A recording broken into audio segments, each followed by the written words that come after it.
کا کمنٹس آیا کہ ہم اس لیے مسلمان نہیں ہوتے کہ فضول کی ٹینشنیں بہت ہیں اسلام میں. بات آ رہی ہے سمجھ میں؟ اس ہندو نے کمنٹ کیے نیچے میرے بیان کے نیچے کہ میں اس لیے اسلام قبول نہیں کرتا کہ اسلام میں یہ فضول کی ٹینشنیں بہت ہیں, کہ یہ ہو گیا تو اس سے نکاح نہیں ہو سکتا, یہ ہو گیا تو اس سے نکاح نہیں ہو سکتا.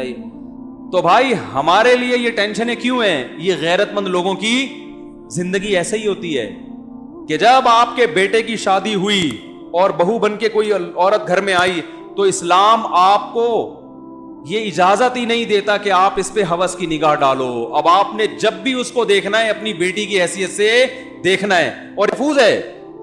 اور یہ بھی اسلام نے بتا دیا بھائی یہ طلاق بھی دے گا تو آپ اس سے شادی نہیں کر سکتے, ہو ہی نہیں سکتا, راستہ بند. تو ہمارے پاس کتنی بڑی دلیل, کسی ایتھیسٹ سے پوچھو کہ یہ غلط ہے, وہ اگر غلط کہے گا تو غلط ہونے کی دلیل نہیں, وہ صحیح کہے گا تو صحیح ہونے کی دلیل نہیں.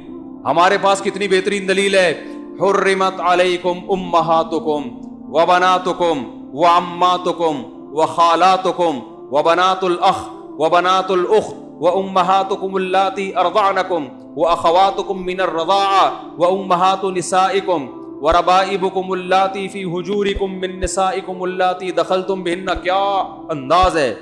میں نے ایک انگریز کے تبصرہ پڑھا تھا اس آیت پہ. اس انگریز نے لکھا کہ مسلمانوں کے پاس یہ جو آیت ہے نا یہ ایسی خاندانی آیت ہے, خاندانی کا لفظ میں اپنی طرف سے کہہ رہا ہوں, اس کے جو الفاظ کا اپنی زبان میں ترجمہ کر رہا ہوں. اس نے کہا سوچو جس معاشرے میں اس قانون پر عمل کیا جاتا ہوگا کیسا پاکیزہ معاشرہ ہوگا وہ.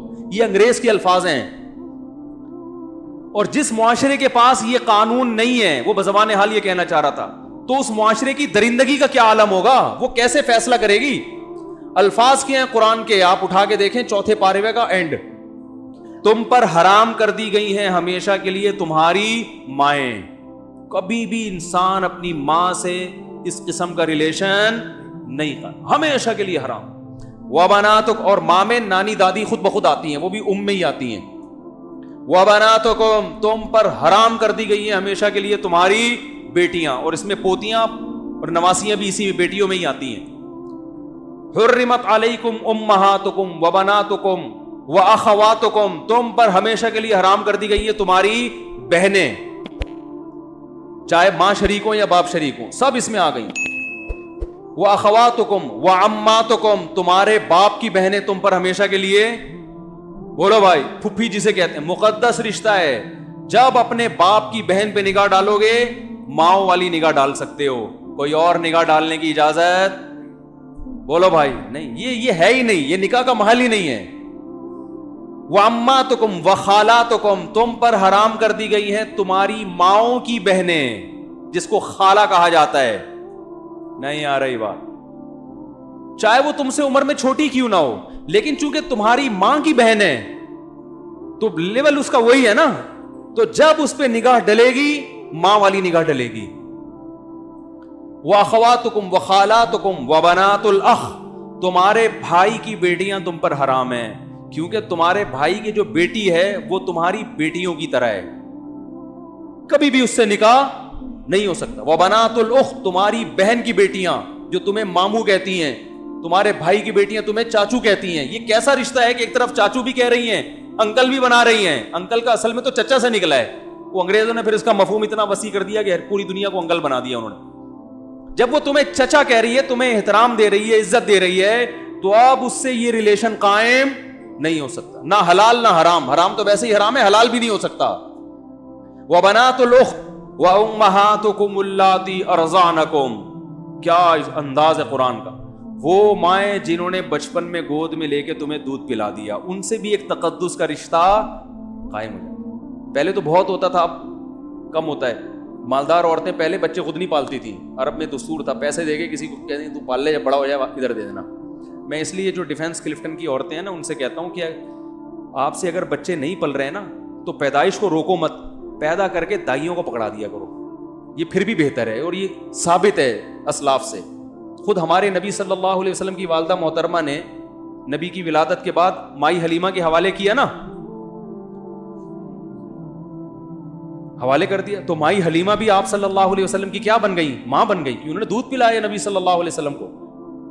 تو جو عورت آپ کو بچپن میں دودھ پلائے ایک تقدس کا رشتہ بولو بھائی قائم ہو گیا. اب اس سے نکاح کا سوچنا یہ غلط ہے, ماں بیٹی کا رشتہ بن گیا. اور اللہ نے کیا فرمایا, وَأُمَّهَاتُ نِسَائِكُمْ, تمہاری بیوی کی جو ماں ہے وہ بھی تمہاری کیا ہے, مدر ان لا ہے نا. یہ کیسے ہو سکتا ہے کہ بیوی پہ جو نگاہ ڈالو وہی نگاہ اس کی ماں پہ بھی؟ نہ نہ نہ, وہ ساس ہے, وہ تمہارے لیے ہمیشہ کے لیے, یہ رشتے ہمیشہ کے لیے حرام ہوتے ہیں, ان کے حلال ہونے کی کوئی صورت نہیں ہے. وَرَبَائِبُكُمُ اللَّاتِي فِي حُجُورِكُم مِّن نِّسَائِكُمُ اللَّاتِي دَخَلْتُم بِهِنَّ, جس عورت سے تم نے نکاح کیا اور رخصتی بھی ہو گئی, اس عورت کی بیٹی بھی تم پہ ہمیشہ کے لیے حرام, کیونکہ تم اس کے سوتیلے باپ بن گئے. فادر ان, یہ بھی ایک طرح کا فادر ان لا ہے, اسٹیپ فادر ہے, اور یہ اسٹیپ ڈاٹر ہے. کیوں؟ اس لیے کہ اب یہ نہیں ممکن ہے کہ اس کی ماں سے بھی تمہارا ریلیشن ہو اور اسی وقت میں یا کسی زندگی کے کسی موڑ پر اب اس کی بیٹی سے بھی نہ. بھائی اس بیٹی نے تم پر ایک دفعہ باپ کی نظریں ڈال دی ہیں, کیونکہ وہ ماں کا شوہر تو باپ ہی جیسا ہوتا ہے نا. وہ ایک دفعہ تمہیں اس طور پر ایکسپٹ کر چکی ہے کہ یہ میری والدہ کا کیا ہے, ہسبینڈ ہے. تو اب یہ رشتہ ایسا ہے کہ اب قیامت تک اس سے نکاح نہیں ہو سکتا. وَحَلَائِلُ أَبْنَائِكُمُ الَّذِينَ مِنْ أَصْلَابِكُمْ, تمہارے جو بیٹے ہیں ان کی بیویاں بھی تم پر کیا ہیں, جسے بہو کہا جاتا ہے. نہیں آ رہی بات؟ کیونکہ بیٹا جب اس کو لے کر آتا ہے تو تم بیٹے کی واسطے سے اس پر بیٹیوں کی نگاہ ڈالتے ہو, اور ڈالنا بھی چاہیے, اور وہ تمہیں کیا ایز اے فادر کر لیتی ہے. تو بس یہ ہمیشہ کے لیے اب کیا ہو گیا, بولتے کیوں نہیں بھائی؟ اور قرآن نے یہ بھی کہا وَأَن تَجْمَعُوا بَيْنَ الْأُخْتَيْنِ, اور دو بہنوں کو نکاح میں جمع کرنا بھی کیا ہے, کیونکہ ایک عورت سے جب تمہارا کوئی ریلیشن ہے, اس کی موجودگی میں اس کی سگی بہن سے بھی یہ ریلیشن ہو, اس کو بھی اسلام غیرت کے خلاف سمجھتا. ہاں اس سے علیحدگی کے بعد نکاح ہو سکتا ہے, اور حدیث کے مطابق خالہ بھانجی سے بھی ایک ٹائم پہ نکاح نہیں ہو سکتا, پھوپھی بھتیجی سے بھی ایک ٹائم پہ نکاح نہیں ہو سکتا. آگے اللہ نے فرمایا وَأُحِلَّ لَكُم مَّا وَرَاءَ ذَلِكُمْ, اس کے علاوہ جتنے رشتے ہیں تمہارے لیے کیا ہیں, حلال. یہ اللہ نے تسلی دے دی. تسلی اس طرح دے دی کہ اللہ اتنے سارے تو نے خواتین کی لسٹ پیش کر دی جن سے نکاح ناجائز ہے, تو ہم تو ساری زندگی نکاح ہی نہیں کر سکیں گے. تو اللہ نے بتایا اس کے علاوہ بہت ہیں, ٹھیک ہے نا, ہول سیل کے حساب سے ہیں, ٹینشن لینے کی ضرورت نہیں ہے. اور خاص طور پر اگر تم مولانا طارق مسعود صاحب کا بیان سنتے ہو پھر تو اس معاملے میں بالکل ٹینشن چھوڑ دو. وہ ہمارے بھانجوں نے کہا تھا نا, ابھی جمعے کو میں نے بیان میں بتایا تھا, 17-18 سال کے ہیں, مجھے کہنے لگے ابے ہمارے لیے کیا پرابلم ہے. وہ گھر میں جا کے ذکر کر رہے ہیں کہ ابھی ہماری آمدن تو کچھ ہے نہیں, تو کچی آبادی میں 2000 روپے کرائے پر کمرہ مل جاتا ہے, کسی بیوہ سے کر لیتے ہیں. تو گھر میں جب ان کی والدہ نے یہ باتیں سنی تو پریشان ہوئی, یار یہ میرے بچے کس قسم کی باتیں کر رہے ہیں. تو ان کے ابا نے کہا کہ جب مفتی طارق مسعود کے بیان میں بیٹھیں گے یہ تو ہوگا, یہ تو میں نے اب کل مجھ سے یہ ملے بڑا والا, وہ کہنے لگا ماموں ایک چیز ہمارے ذہن میں آ رہی ہے, اگر ہم کسی بیوہ سے کریں نکاح تو پہلی شادی لڑکی کی 25 سال کی عمر میں ہوتی ہے, جو عام طور پہ جو شادی ہوتی ہے کنواری لڑکیوں کی. شوہر بہت زیادہ ٹائم جلدی مر گیا تو 10-20 سال میں جا کے مرے گا, تو کوئی 35-45 سال ہی کی ہمیں ملے گی. تو مطلب پریشان ہو رہے تھے یار یہ کیسے کریں, ہم اتنی قربانی بھی دیں اور 2000 کا گھر بھی لیں اور پھر کچی آبادی میں بھی جائیں اور وہاں بھی رہیں, اور یہ کیسے. میں نے کہا بھائی یہ آرڈر پہ بیوہ کروائے بغیر یہ کام نہیں ہو سکتا. یہ کام اگر آپ اس عمر میں چاہتے ہو تو اس کے لیے کوئی ایسے ادارے سے رابطہ کرو جہاں یہ بورڈ لگا ہوا ہو کہ ہمارے ہاں اور آرڈر پہ عورتیں باقاعدہ بیوہ کروائی جاتی ہیں. قدرت کی طرف سے کسی کے بیوہ ہونے کا انتظار کرو. اور میں نے کہا دوسری بات یہ کہ یہ آپ کی سوچ بہت اچھی ہے, نظریہ بہت اچھا ہے, اپریشیٹ کرتا ہوں, لیکن مسئلہ پتہ ہے کیا ہے, کیونکہ ابھی آپ کی جیب میں روکھڑا بالکل بھی نہیں, تو 45 سال کی بھی کوئی بیوہ مل جائے نا تو غنیمت ہے. جو قدرت کی طرف سے بیوہ جلدی ہو گئی ہو, تو عورتیں سب سے پہلے کیا دیکھتی ہیں, روکھڑا دیکھتی ہیں. وہ میرا کلپ بھی بڑا وائرل ہوا ہے اس بارے میں, تو وہ تو دیکھتی ہیں. تو لیکن پھر میں ان کے والدین سے کہتا ہوں اگر کوئی مل جائے ان کو فری میں تو کر لو, کس نے منع کیا ہے, لیکن ہوتا نہیں ہے, اور اگر کوئی ملے گی تو ڈر ہی ہوتا ہے کہ وہ فراڈ ہی نہ ہو. اچھا, اس پہ ایک علمی نقطے کی بات بھی ہے, وہ پھر کسی اور, کیونکہ پورا بیان پھر ادھر ہی چلا جائے گا, پھر میں کسی اور وقت اس کو میں بتاؤں گا کہ یہ میں کبھی یہ نہیں کہتا کہ منہ اٹھا کے جہاں چاہے نکاح کر لو.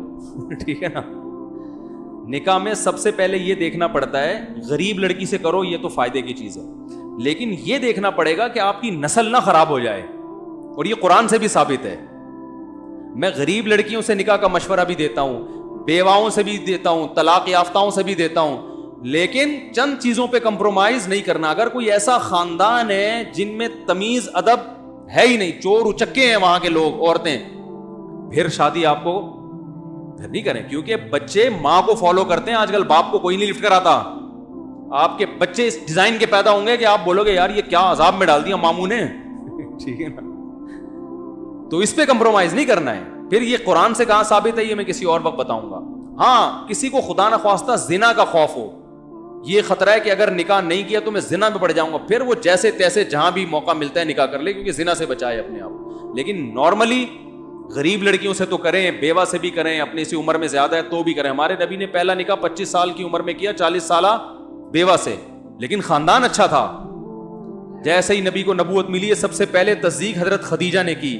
ان کے تسلی کے الفاظ جیسے تھے نا, اس سے پتہ چلتا ہے کہ بڑے اچھے خاندان کی تھیں. کیا ارشاد فرمایا رسول اللہ صلی اللہ علیہ وسلم سے, آپ نے فرمایا ایسے فرشتہ آیا یوں کیا تو آپ پریشان تھے. انہوں نے فرمایا کہ اللہ آپ کو رسوا ہونے نہیں دے گا, اس لیے کہ آپ ہمیشہ بیوہ عورتوں کو سہارا دیتے ہیں, مسکینوں کا, یتیموں کا خیال کرتے ہیں. آپ کی زندگی اتنی اچھی گزری ہے. جن کے اعمال ایسے خاندانی ہوتے ہیں ان کے ساتھ اللہ کی مدد